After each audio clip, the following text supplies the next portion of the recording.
semua, perkenalkan nama saya Febrina, mahasiswa pendidikan profesi guru dalam jabatan kategori 3 tahun 2023. Program studi kimia Universitas Pendidikan Indonesia Bandung.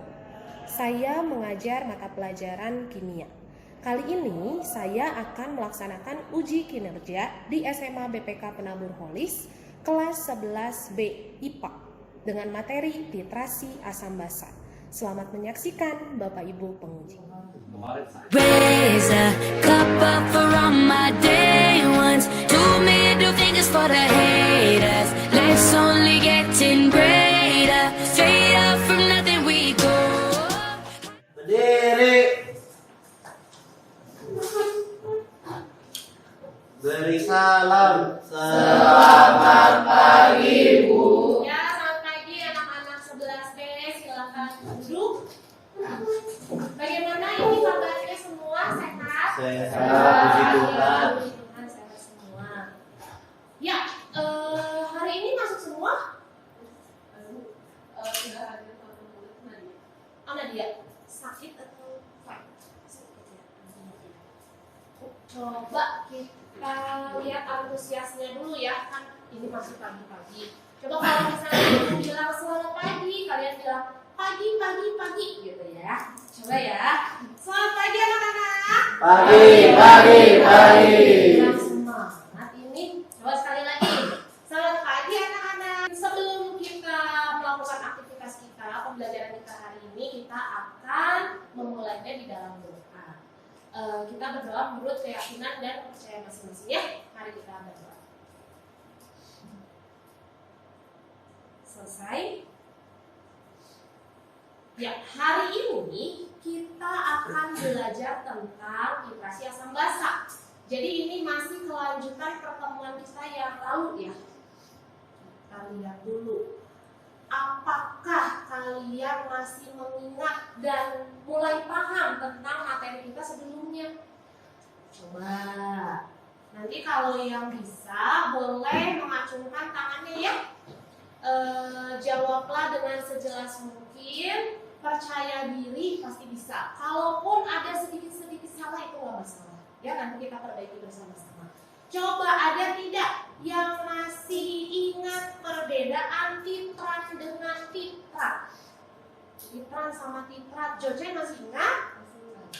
Ya, boleh. Titran itu sebenarnya ada di bulan dan ada di gelas aluminium. Titran itu ada di buret, titrat itu ada di labu air bendernya. Oke, tidak salah. Ada yang mau melengkapi pernyataan dari Joce? Ya, silakan Miss ya. Kalau titran itu zat yang digunakan untuk mentitrasi yang sudah diketahui secara pasti konsentrasinya. Kalau titrat itu larutan sampel yang akan ditentukan konsentrasinya. Iya, betul sekali ya. Jadi Michelle sudah melengkapi jawabannya seperti itu ya. Terima kasih, bagus ini jawabannya, kalian sudah berani. Yang kedua, coba paham tidak tentang prinsip dari titrasi asam basa itu sendiri? Tidak yang paham itu. Ya, silakan Rey. Titrannya diteteskan ke dalam gelas sampai bubur. Titrannya diteteskan ke dalam titrat sampai berubah warna. Itu prinsip titrasi asam basa ini. Adakah yang mau melengkapi? Ya, boleh Audrey, satu kelompok ya. Titrasi itu harus dilakukan hingga mencapai titik ekivalen dan diakhiri dengan perubahan warna. Nah, perubahan warna indikator ini akan menandakan kondisi akhir titik titrasi. Ya, betul. Bagus, Audrey. Mantap ini semua. Yang ketiga, coba. Karena tadi sudah dibahas nih sama Audrey tentang titik ekivalen, terus ada titik akhir. Nah, kira-kira apa bedanya ya? Karena banyak sekali anak-anak yang suka tertukar antara titik ekivalen dengan titik akhir dari titrasi itu sendiri. Apakah ada yang paham apa itu perbedaan titik ekivalen dengan titik akhir titrasi? Ya tidak, Hana? Ya. Kalau titik ekivalen itu titik di mana asam dan basanya dapat diskresi atau kalau asam mengandung itu titik di mana indikatornya sudah melalui Wes,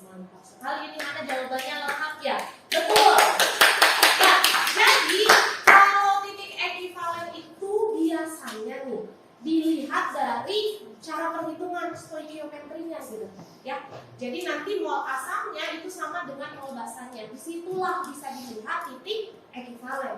Titik akhir titrasi dilihat dari mana, Bu? Dilihat dari adanya perubahan warna. Itu setelah ditambahkan apa? Indikator. Ya. Coba lagi nih. Jenis-jenis dari titrasi asam basa. Jason.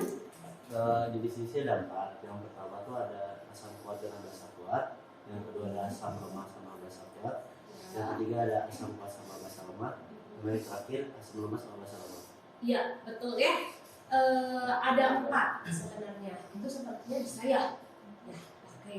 Nah, kemudian berdasarkan titrasi tersebut, berarti kita harus bisa menentukan indikator apa yang dipakai. Seperti itu ya. Jangan sampai indikatornya salah. Jadi titik akhir titrasinya tidak terlihat sama sekali. Gitu. Coba, bagaimana caranya menentukan indikator untuk melakukan titrasi asam basa itu sendiri? Adakah yang bisa menjawabnya?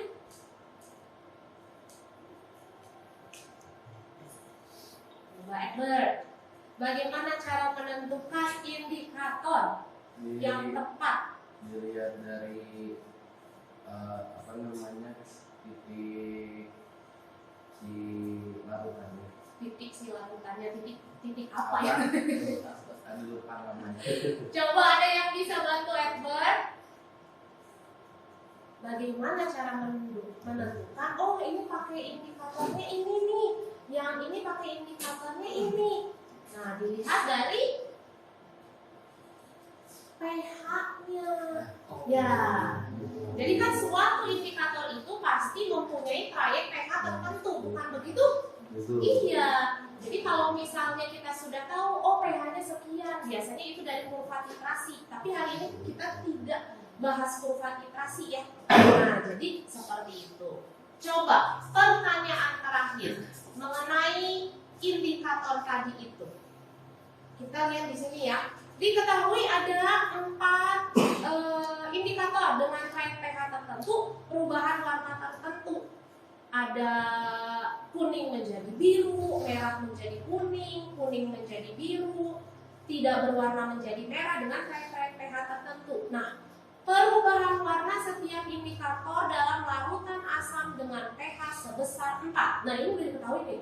pH-nya 4. Kira-kira perubahan warnanya untuk bromkresol hijau itu warnanya apa? Hijau. Ada yang jawab hijau, ada yang jawab biru.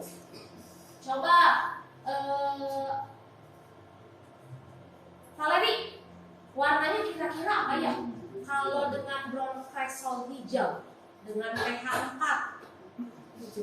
Iya ya, di antaranya ya.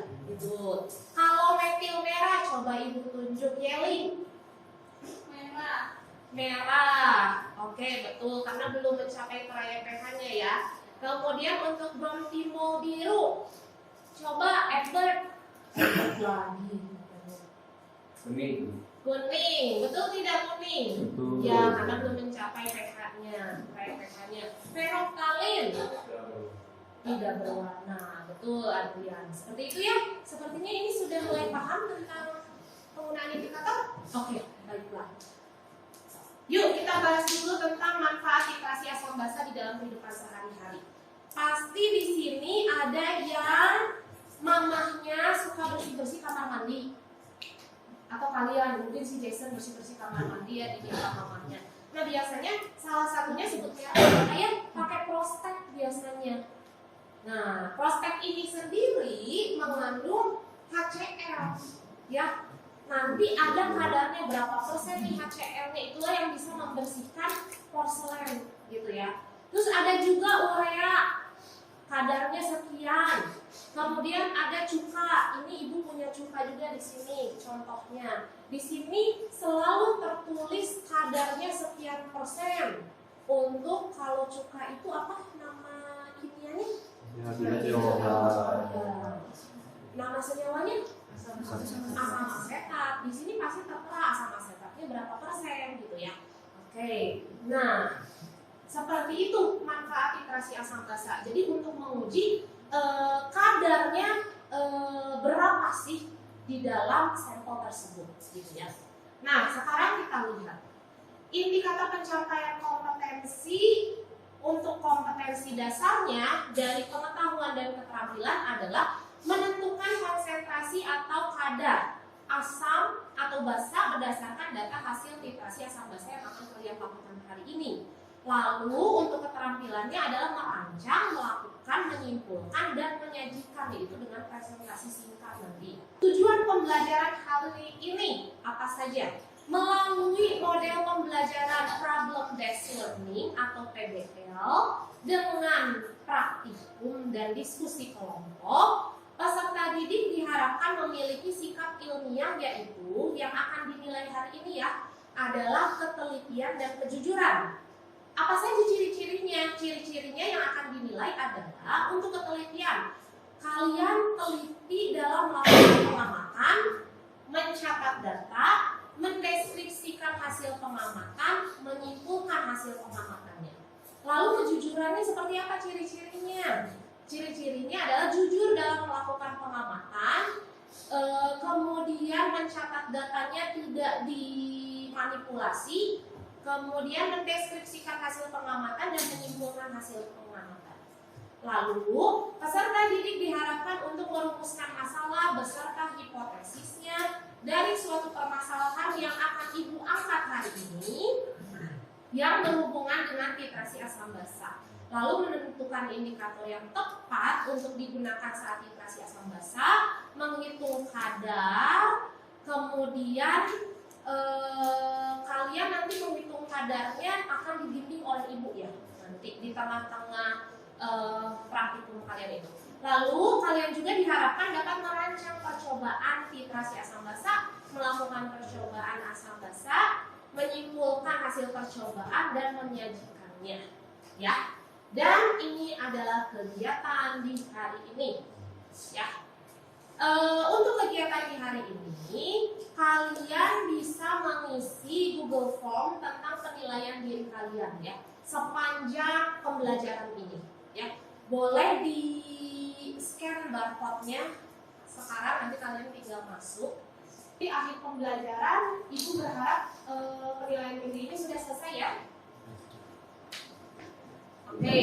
Nah, kegiatan di hari ini membagi kelompok. Ini kelompoknya sudah dibagi oleh ibu ya, secara heterogen ya. Lalu kalian akan mengisi LKPD. LKPD-nya ibu sudah taruh di meja kerja masing-masing. Jadi kalian boleh isi itu. Sisanya LKPD itu sudah ada di LMS kita di sekolah ya. Jadi kalian juga bisa sambil membuka sekolahnya. Seperti itu ya. Lalu berikutnya kalian akan mengamati video yang akan ditampilkan di PPT. Lalu kalian akan mencoba merumuskan masalah dan hipotesisnya. Lalu kita rancang praktikumnya bersama-sama ya. Kemudian pengumpulan data dengan melakukan praktikum dan menjawab pertanyaan yang ada di LKPD. Lalu menyimpulkan, mempresentasikan, dan terakhirnya ada asesmen akhir dengan menggunakan website, yaitu Task Time.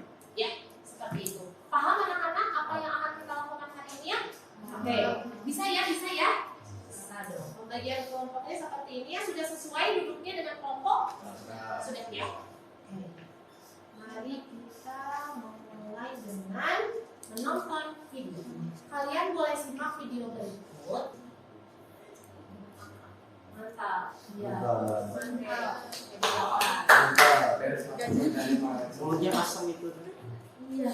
Jadi kalau kalian amati di situ, tukang baksonya itu apa namanya memasukkan cukanya berapa tetes? Karena requestan dari pelanggan tadi gitu. Yang mungkin menurut pelanggan itu memang tidak terlalu asam gitu. Jadi dia minta 1 botol gitu ya. Itu lambungnya nggak kelihatan apa. Oke, coba. Nah, sekarang ibu minta kita main drama kecil-kecilan yuk. Boleh minta tolong di sini Ibu mencantumkan nama Ricardo dan Hana. Apa yang kamu lihat di botol itu? Kadar sama cepatnya, Memang kenapa kadarnya? 25% lagi. Dari sekian banyak cuka yang pernah saya lihat selalu bertuliskan kadar 25%. Padahal tingkat keasamannya selalu beda-beda kalau dicampurkan ke makanan dengan takaran yang sama. Kamu betul, Han. Kemarin saja mamaku sempat kesel karena cuka yang dibeli ya berbeda rasa asal. Padahal sama-sama kadarnya 25% loh, Han. Kok bisa gitu ya? Apa ada yang salah dengan penulisan ini? Tak tahu, Han. Jadi kayak gitu, Han. Ya udah, maaf ya dok, saya harus coba pulang ke rumah karena cukanya mau dipakai nanti lagi di lagi. Oke, Han. Terima kasih banyak Ricardo dan Hana. Sama-sama. Nanti dilanjutkan lagi ya perbincangan tentang ini. Oke. Nah, kalau kalian memperhatikan drama tadi dan video tadi, kira-kira apa sih yang menjadi permasalahannya? Coba sekarang boleh buka LKPD-nya. Silakan buka LKPD ya. Kita mulai merumuskan masalah. Coba kalian tuliskan berdasarkan diskusi ya, pastinya ya, diskusi kelompok ya. Masalah apa?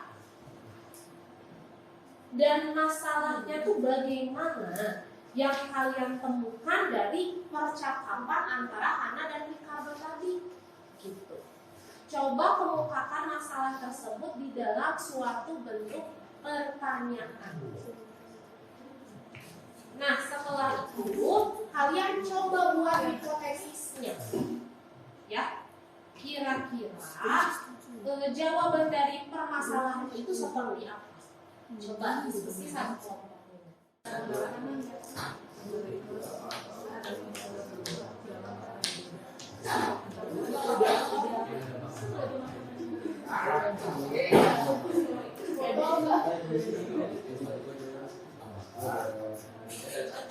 Ya, baik. Kalau begitu, coba kemukakan apa yang kalian temukan, rumusan masalah apa, dan hipotesisnya seperti apa. Rumusan masalahnya mengapa tingkat keasaman bisa berbeda-beda padahal sama-sama 25%. Ya. Hipotesisnya tingkat keasaman bisa berbeda-beda karena dari perbedaan molaritas. Perbedaan molaritasnya. Oke, terus kelompok 3. Yuk kita apresiasi. Kelompok 4, kelompoknya Jason. Silakan. Jadi rumusan masalah kami ada dua, yaitu yang pertama berapakah kadar asam sebenarnya, dan yang kedua apakah kadar asam sebenarnya mempengaruhi tingkat keasaman. Jawaban kami untuk hipotesisnya, semakin tinggi kadar asam maka keasaman semakin meningkat atau semakin asam. Oke, berarti kalau kelompok Jason sudah mulai spesifik menanyakan sebenarnya berapa sih kadar cukanya gitu ya. Berarti kita mau tidak mau bagaimana cara mengujinya, bukan seperti itu ya. Ya, oke kelompok Jason, terima kasih. Dan diskusikan juga ya. Di situ diberikan beberapa informasi tentang KMPH. Nah, kira-kira indikator yang dipakai apa kalau misalnya pH saat titik ekivalennya adalah 8,7? Silakan. Ibu berikan waktu diskusi.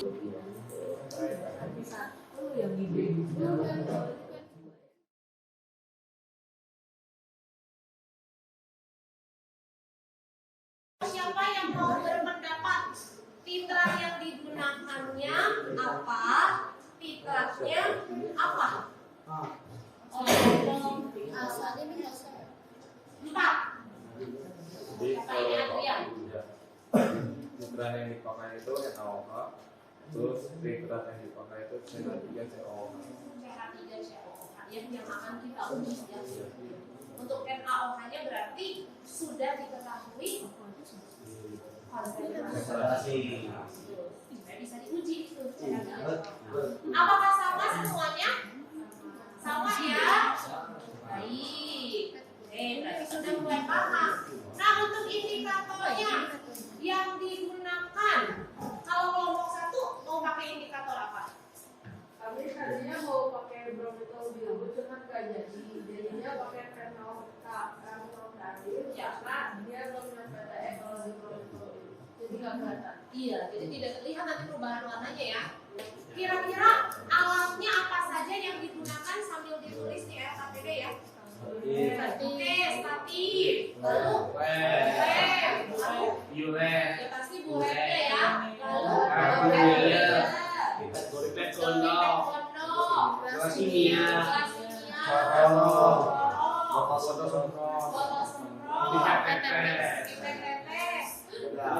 Kayaknya ada satu lagi. Apa tuh? Apa? Kertas kasa boleh. Kalau pipet gondok, masa mau disedot pakai mulut? Apa ya? Pakai apa? Iya, filler. Boleh saya ingat bahwa itu feel gitu. Ya, oke ya. Sudah dicatat semua? Nah, untuk bahan-bahannya berarti kita gunakan apa saja? NaOH. Indikator fenomenalisnya. Tisu. Aquades berbersih. Aquades, oke. Nah, untuk CH3COOH-nya alias asam asetatnya, Ibu ambil dari sampel ini. Ini itu tertulisnya kadar CH3COOH-nya adalah 25% ya. Oh, kita lihat dulu. Dan total di sini adalah 100 ml. Oke, coba dicatat info-info tersebut karena itu sangat penting. Ini itu 100 ml. Perbandingannya adalah 1:50. Artinya 1:50 itu apa? Ibu ambil 1 ml dari sini, diencerkan menjadi 50 ml. Ya, coba dicatat. Perbandingannya adalah 1:50 untuk CH3COOH. Gunanya untuk apa? Info 1:50 itu untuk perhitungan nantinya. Info yang penting. Iya, infonya penting. Berarti 1 mili dijadikan 50 mili ya, gitu. Kalau misalnya langsung dari sini, susah. Ya butuh berapa tuh kalau kayak gitu kan? Ya, sudah dicatat? Nah, ini ya. Nah, informasinya lagi adalah konsentrasinya tadi kata Hana, konsentrasi NaOH-nya itu harus sudah diketahui betul. Dan coba dicatat konsentrasi NaOH-nya adalah 0,086 molar. Lalu ini hal-hal penting yang harus kalian pahami. Coba Ricardo fokus ke Ibu. Nah, lihat di sini ya. Kalau misalnya kalian mau mengamati larutan dengan ukuran tertentu, berarti cara pandangnya harus dilihat. Cara pandangnya itu kalian harus sejajar dengan mata. Misalnya ini bulat ya, ataupun misalnya kalian pakai pipet gondok nih, sejajar dengan mata, tidak melihatnya ke bawah atau ke atas gitu ya. Lalu untuk meniskusnya adalah meniskus bawah ya. Jadi kan larutan itu pasti seperti ini, ya nggak? Bawahnya kan pasti kayak gini ya. Jadi yang kalian lihat adalah meniskus bawahnya, bagian yang bawahnya. Jadi jangan bagian atas, nanti beda ya, berapa volume yang didapatkan nanti beda ya. Jadi itu yang harus diperhatikan. Seperti itu. Ada pertanyaan sebelumnya? Nah, Ibu mengingatkan juga kalau misalnya kalian sedang titrasi asam basa, kemudian kalian menyemprotkan Aquades di sekeliling Erlenmeyer. Aduh, ini maksudnya seperti apa sih? Jadi ceritanya kalian titrasi asam basa ya. Lalu selama titrasi asam basa itu ada satu waktu di mana kalian membilas sekeliling labu Erlenmeyer ini dengan Aquades. Apakah itu sesuatu yang salah? Tidak. Ricardo, kamu menjawab itu salah, kenapa ya? Saya juga tidak salah. Oh tidak salah. Tidak salah. Oh enggak. Ya. Jadi tidak salah ya. Apakah kalau Ibu menambahkan Aquades ini konsentrasinya berubah? Tidak. Jadi tidak masalah ya. Malah itu Iya. Jadi CH3COOH yang ada di dinding ini nanti turun ke bawah gitu. Jadi memperlihatkan warna yang lebih jelas lagi. Seperti itu ya anak-anak ya. Bisa dipahami ya? Ada pertanyaan sebelumnya? Tidak ada. Kalau begitu siap untuk praktiknya? Siap. Oke, silakan.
Jadi sama ada tuh lipat itu 3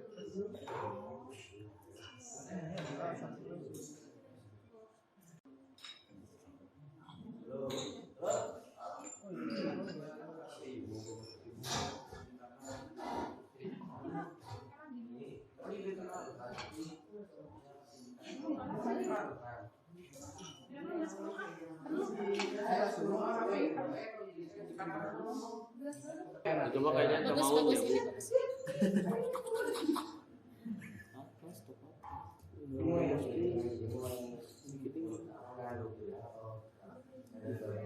Bagus ini bagus. Boleh menghadap ke depan semua duduknya, biar terlihat apa yang ibu tulis. Kita coba bersama-sama ya, kita tentukan kadar dari CH3COOH-nya. Kalian pasti sudah menuliskan data-data yang ada ya. Rata-ratanya juga setiap kelompok pasti sudah mendapatkan hasilnya, bukan begitu? Ya, satuannya mililiter ya. Kita mulai dari reaksi. Reaksinya itu antara CH3COOH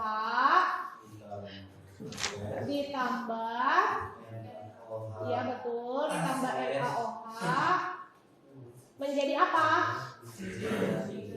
Ya, COO, ya betul, ditambah ya betul H2O liquid. Nah, apa saja data yang diketahui tadi? Volume NaOH sama Volume. Oke, baik. Volume NaOH-nya berapa? Sesuai dengan yang kalian dapatkan ya. Ibu tulisnya X dulu karena kan tiap-tiap kelompok beda-beda ya. Oke. Kemudian untuk konsentrasi NaOH tadi diketahui 0,086 molar. Lalu untuk CH3COOH-nya apa yang diketahui? Volume, iya betul. Volumenya berapa? 10 ml. Nah, apa yang bisa dilakukan pertama kali? Cari molnya, betul. Mol ini ya, NaOH ya. Yuk kita cari yuk. Mol sama dengan M kali V.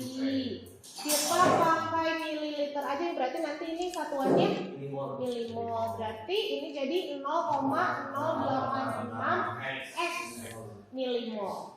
Nah, perbandingannya antara CH3 dan COOH, antara CH3 dan COOH, antara CH3COOH dan NaOH.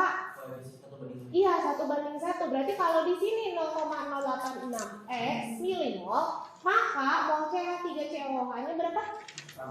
Sama 0,086 X milimol. Begitu ya?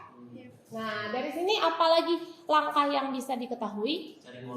Cari molaritas dari CH3COOH.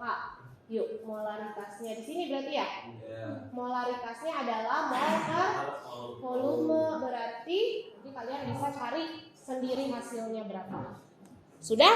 Nah, coba kalian hitung dengan kelompoknya masing-masing. Nanti kalian akan kemukakan per kelompok berapa kadar yang kalian temukan gitu. Nanti kita bandingkan, cocokkan ya. Kan kita menguji sebenarnya betul tidak sih kadarnya itu 25. Bu Febri itu mendapatkan pas 25%. Ya. Label sampelnya 25%, berarti yang paling mendekati itu adalah kelompok 2 dan kelompok 5. Yuk kita berdekatan. Ya nggak apa-apa gitu ya, nggak masalah kalau misalnya kenapa ya saya lebih rendah dari itu atau saya lebih besar dari itu nilai kadarnya. Kira-kira kita sampai kepada kesimpulan. Coba kesimpulannya kira-kira kenapa ya kita tidak bisa mendapatkan hasil tepat 25%. Coba salah baca apa nih? Ya salah baca saat pembacaan di buret atau di pipet gondok, itu yang pertama. Terus yang kedua kira-kira apa? Kebanyakan. Buretnya bocor katanya. Oh, kelompok ini buretnya bocor. Tapi ini masih 24. Oh iya. Terus ada lagi?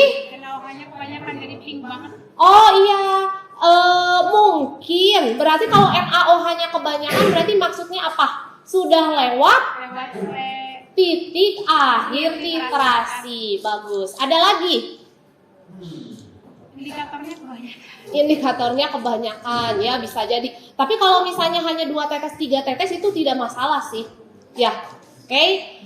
Nah, seperti itu ya kesimpulannya ya.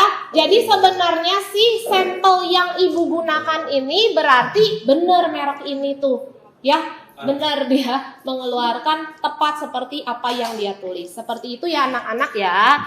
Nah, sebelum kita tutup pembelajaran hari ini, sebelum kita masuk ke class time, coba kita refleksi dulu.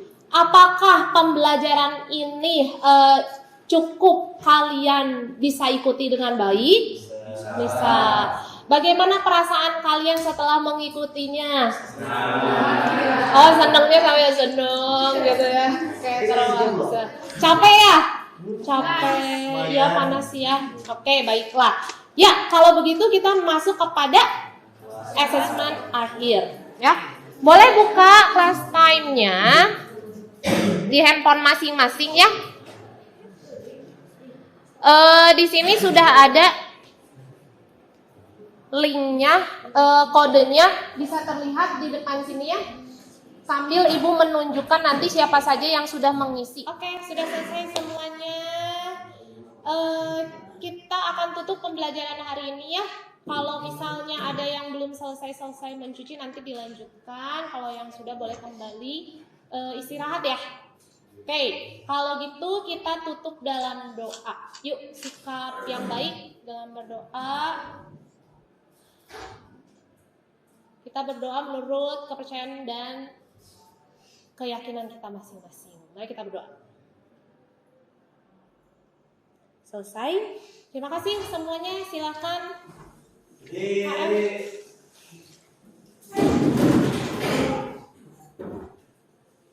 Beri salam. Ya, sama-sama.